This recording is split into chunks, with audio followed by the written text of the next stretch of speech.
Permettez que je démarre mon intervention par une citation. Si sur terre il y a trop de pauvres, c'est parce qu'il n'y a pas assez de riches. Cette citation est de Jean-Claude Occhioni, qui est un entrepreneur français. Je trouve cette citation édifiante et j'essaierai de vous le démontrer tout au long de mon intervention. Je suis Séraphin Tolakwao.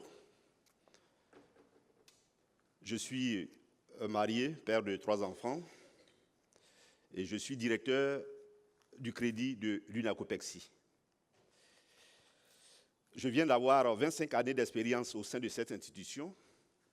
J'ai démarré comme gérant d'une COPEC, par la suite formateur à la direction régionale, et puis directeur régional. J'ai occupé le poste d'inspecteur général qui correspond au poste de directeur du contrôle interne pendant 7 ans. J'ai été directeur des ressources humaines pendant 4 ans et depuis le 1er avril 2018, je suis le directeur du crédit de l'UNACOPEXI. Voilà pour ce qui est de mon parcours. Alors, je vous ai dit, j'ai fait 9 ans de banque avant d'aller aux microfinances, et pour avoir connu le secteur des banques classiques, je peux dire aujourd'hui que le système financier adapté aux pays de l'Afrique, c'est la microfinance. Vous allez certainement me demander pourquoi. Tout simplement parce que la microfinance, avec ses produits, donne accès aux plus démunis, qui sont les plus nombreux, d'avoir des financements pour réaliser leur activité génératrice de revenus. Et chaque matin, lorsque je me rends au bureau, je suis certain de contribuer à réaliser le rêve d'un homme, d'une femme, d'une famille tout entière. À titre d'exemple, pas plus tard que hier dans la journée d'aujourd'hui, c'est une dizaine de dossiers pour un montant de 100 millions de francs CFA que nous avons octroyé à cette dizaine d'entrepreneurs. Alors, nous allons voir les différents types d'institutions financières.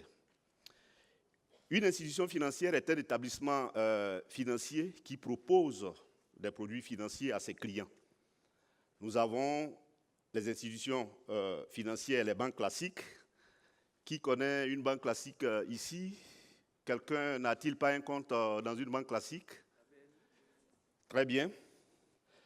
Il y a les institutions de mésofinance et les institutions de microfinance.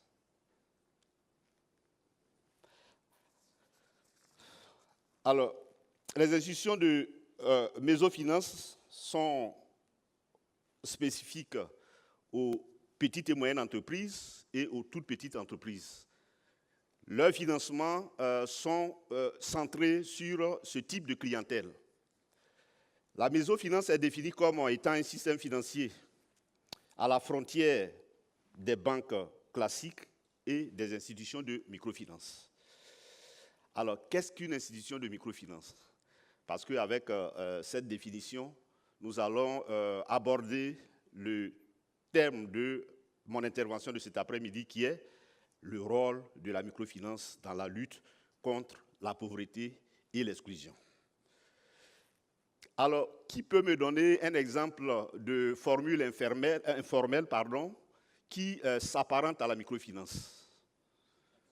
La tontine, très bien, la tontine.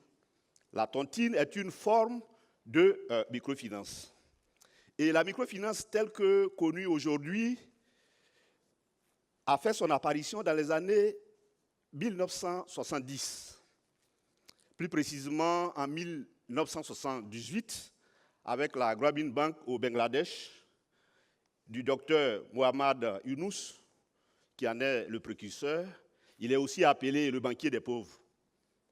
Ben, la microfinance, c'est bien plus que ça. La microfinance, ce sont des produits d'épargne, des produits de crédit, des produits d'assurance, des transferts d'argent, ainsi de suite. Parce que quand on parle de microfinance, tout de suite, on pense au microcrédit. Non, la microfinance, c'est plus que ça. Alors, les institutions de microfinance sont des organisations très variées de par leur statut juridique et de par leur taille, de par leur structure, ainsi de suite. Il y a des institutions de microfinance sous forme de sociétés anonymes, des institutions de microfinance sous forme de coopératives, il y en a même sous forme de ONG. Alors, on trouve le système, les institutions de microfinance en général dans les pays d'Afrique, d'Asie et d'Amérique latine. Alors, tenez-vous bien, en Côte d'Ivoire, il y a 48 institutions de microfinance, dont 31 constituées sous forme de coopératives et 17 constituées sous forme de sociétés anonymes. Alors, nous allons, et parmi ces 31 institutions de microfinance de type coopérative, il y a la toute première qui a été créée en 1976, c'est l'UNACOPEXI. L'UNACOPEXI, c'est l'Union nationale des coopératives d'épargne et de crédit. Elle est constituée sous forme mutualiste. La première COPEC a été créée en 1976 à Kouto, à Boundiali. Boundiali, c'est dans le nord de la Côte d'Ivoire. Et à ce jour, l'UNACOPEXI compte plus de 1 300 000 membres sociétaires. 1 300 000 membres. À fin octobre dernier, elle a produit plus de 38 965 000 000 de francs CFA de crédit qu'elle a injecté dans l'économie du pays. Elle a un encours de crédit de 44 milliards et conformément aux principes coopératifs, chaque membre paye une part sociale qui fait de lui un propriétaire à part entière de l'institution. Et l'institution est sous le contrôle de ses membres. Les membres de l'UNACOPEXI sont de toutes les couches socio-professionnelles. Il y a des commerçants, des artisans, des planteurs, des éleveurs, des agriculteurs, des fonctionnaires, des retraités, toutes les couches, sans distinction, ni d'ethnie, ni de race, ni de parti politique, ainsi de suite. Alors, comme vous le voyez, l'UNACOPEXI est au cœur du développement de la Côte d'Ivoire. À ce jour, elle compte 136 points de vente repartis sur tout le territoire national. C'est le réseau de microfinance le plus étendu du pays. Et l'objectif de l'UNACOPEXI, c'est d'être plus proche de ses membres afin de leur proposer des produits de proximité. Alors, la microfinance, moyen de lutte contre la pauvreté, vous savez, la microfinance s'inscrit dans la durée par la création d'activités génératrices de revenus. Et je vais vous donner quelques exemples d'activités qui ont un impact sur le développement durable. L'UNACOPEXI, avec le cabinet de la Première Dame, a mis en place un projet d'autonomisation des femmes ivoiriennes. Et ce sont de petits prêts qui sont octroyés aux femmes pour des montants qui varient de 30 000 à 500 000. Et de 2013, date du début du projet, jusqu'à octobre 2019, c'est 174 000 femmes qui ont bénéficié de crédits pour un encours global de 25 milliards, plus de 25 milliards. À côté du FAPSI, c'est-à-dire le Fonds aux femmes de Côte d'Ivoire, il y a le projet Agir pour les jeunes, avec l'agence Emploi Jeunes. La première phase a touché 9 066 bénéficiaires pour un montant de 3,7 milliards. Nous avons démarré la deuxième phase dernièrement à la faveur de la visite du chef de l'État dans le Hambol et c'est 500 jeunes qui ont bénéficié de chèques d'un montant de 250 millions. Alors, je voudrais dire que la phase 2 va toucher 19 500 jeunes pour un montant global de 10 milliards. Et nous devons mettre en place ce volume de prêts d'ici décembre 2019. En janvier 2020, à partir de janvier 2020, dans la troisième phase de Agir pour les jeunes, tenez-vous bien, c'est 120 000 jeunes qui seront touchés pour une enveloppe globale de 50 milliards pour financer des projets structurants. Alors, pour vous dire que les microfinances, dont l'UNACOPEXI, s'inscrivent dans une logique de développement durable. Une émancipation durable qui permet aux populations vulnérables de se prendre en charge.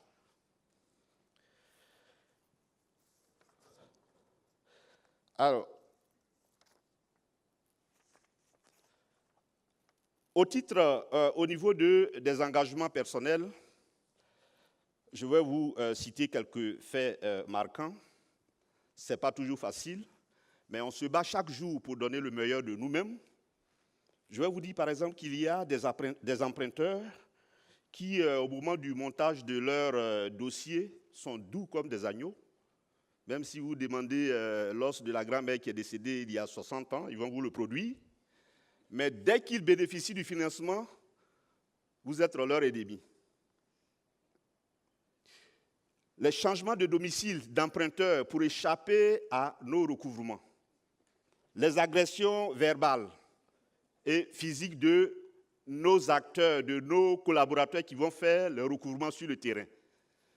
Mais nous considérons cela comme les risques du métier. Mais à côté de ces aspects qui ne sont pas favorables pour notre institution, il y a des aspects positifs qui sont d'ailleurs les plus nombreux. Lorsque vous financez une femme qui vend de la banane braisée au bord de la route, ou une femme qui vend de la loco, ou une femme qui vend des légumes au marché secondaire, le marché secondaire du quartier, et que cette femme, du jour au lendemain, se retrouve propriétaire de boutique de vente de pain, propriétaire de restaurant.